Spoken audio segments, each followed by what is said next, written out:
జై Shri Ram. How are you all?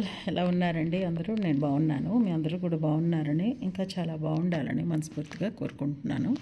Actually ఆ మధ్య ఒకసారి అప్కమింగ్ టూర్కి నేను షాపింగ్ చేశాను అని చెప్పి ఒక వీడియో పెట్టాను. సో అది ఆ టూర్కి వెళ్ళే టైం అయితే దగ్గరికి వచ్చిందండి. మేము నేపాల్, ముక్తినాథ్, కాఠ్మాండు, పశుపతినాథ్ అవన్నీ టూర్కి వెళ్తున్నాం అనమాట. రేపు 5th బయలుదేరి 10 days టూర్ అండి. మళ్ళీ 14th నైట్కి వెనక్కి వస్తాము. ఇప్పుడు నేను ఇందాక చూపించిందంతా నేను ప్యాక్ చేసి పెట్టుకున్నాను ఆ సామాన్లు అనమాట. 10 రోజుల కంటే బట్టలు అవన్నీ కావాలి కదా, సో అందుకని. నెక్స్ట్ ఈ టూరు డీవీ టూర్స్ అని వాళ్ళ ద్వారా వెళ్తున్నానండి. నేను వెళ్ళడం ఫస్ట్ టైము. వాళ్ళు తోటి మా బాబాయ్ వాళ్ళు అప్పుడప్పుడే 4 times 5 times వేరే వేరే ప్లేసులకి చార్ధామ్ యాత్రకని, గుజరాత్ ట్రిప్ అని అన్నీ వెళ్ళొచ్చారు. సో అందుకని కొంచెం నేను ఒక్కదాన్ని వెళ్తున్నా కూడా మా వాళ్ళు ఉన్నారు కదా అని నేను ధైర్యంగా వెళ్తున్నాను అనమాట.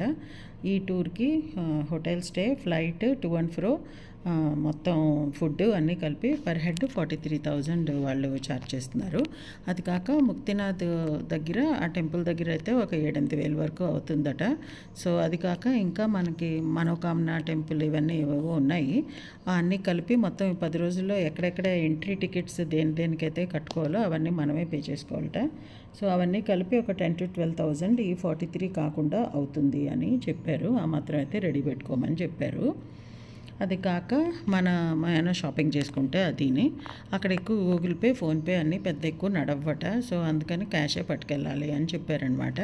సో రేపొద్దున బయలుదేరుతున్నాం మేము. ఫస్ట్ అయితే లక్నోకి ఫ్లైట్, అక్కడి నుంచి వాళ్ళు ఏసీ బస్సులో పికప్ చేసుకొని మమ్మల్ని అయోధ్య తీసుకెళ్ళి అయోధ్య రాముడి దర్శనం చేయించి ఇంకా అలా టూర్ అలా ముందుకి మెల్లిమెల్లిగా ఒక్కొక్క రోజు ఒక్కొక్క ప్లేసు చూసుకుంటూ వస్తాం అన్నమాట. ప్రస్తుతం ముక్తినాథ్లో అయితే 7 degrees ఉంది.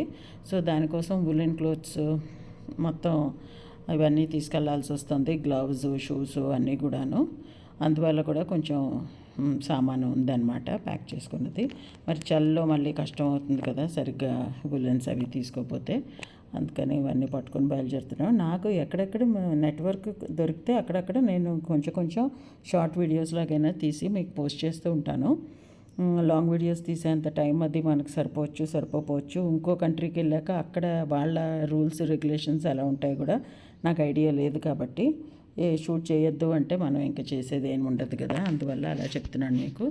ఏమాత్రం వీలుంటే తీసి నేను అప్లోడ్ చేస్తా. ఒకవేళ వెంటనే అప్లోడ్ చేయకపోతే నెట్వర్క్ ఇష్యూ అనుకోవాలి. అప్పుడు నాకు నెట్వర్క్ ఎప్పుడు దొరికితే అప్పుడు తప్పకుండా అప్లోడ్ చేయాలని అనుకుంటున్నాను. నా టూర్ బాగా జరగాలని నేను కూడా చాలా మనస్ఫూర్తిగా కోరుకుంటున్నాను. మీరు కూడా ప్లీజ్ నాకు విష్ చేయండి అందరూ కామెంట్ సెక్షన్లో. ఎందుకంటే ఫ్యామిలీ లేకుండా ఫస్ట్ టైం నేను వెళ్తున్నా. అంటే ఇమీడియట్ ఫ్యామిలీ లేకుండా, మా బాబాయ్ వాళ్ళు of course they are family to me. వాళ్ళు ఎలాగో ఉన్నారని ధైర్యం. అది కాక మా కాలనీలో నేను రెగ్యులర్గా కలిసే నా ఫ్రెండ్స్ కూడా ఉన్నారు. అందువల్ల ఎక్సైటెడ్గా కూడా ఉన్నాను. అంటే ఎక్కడో మనసులో ఒక మూల చిన్న ఇది కూడా ఉందన్నమాట. మా హస్బెండ్ని, పిల్లల్ని వదిలి వెళ్తున్నాను అన్న ఫీలింగ్ అయితే ఉంది. సో ఇదండి ఈరోజు నా వీడియో. ఎందుకంటే ఎక్కువ నేను చేయట్లేదు. ఇంకా చాలా మటుకు లాస్ట్ మినిట్ వరకు ఏవోటి సర్దుకునే ఉంటూనే ఉంటాయి కదా. ఫ్యామిలీని వెనకాల వదిలేసి వెళ్తున్నాం అంటే లేడీస్ బయటకు వెళ్తుంటే చేయవలసిన పనులు అయితే చాలా ఉంటాయి. సో అందువల్ల నేను మరీ లాంగ్ వీడియో అయితే పోస్ట్ చేయలేకపోతున్నాను. యాక్చువల్లీ ముందు ఒకసారి నేను మాట్లాడి వీడియో షూట్ చేశాను. బట్ ఫ్యాన్ సౌండ్ క్యాచ్ చేసి నా సౌండ్ సరిగ్గా వినిపించట్లేదు. అందుకని మళ్ళీ వాయిస్ ఓవర్ ఇవ్వాల్సి వచ్చింది. సో ఇదండి ఈరోజు నా వీడియో. మీకు నచ్చితే please subscribe to my channel Varahi world.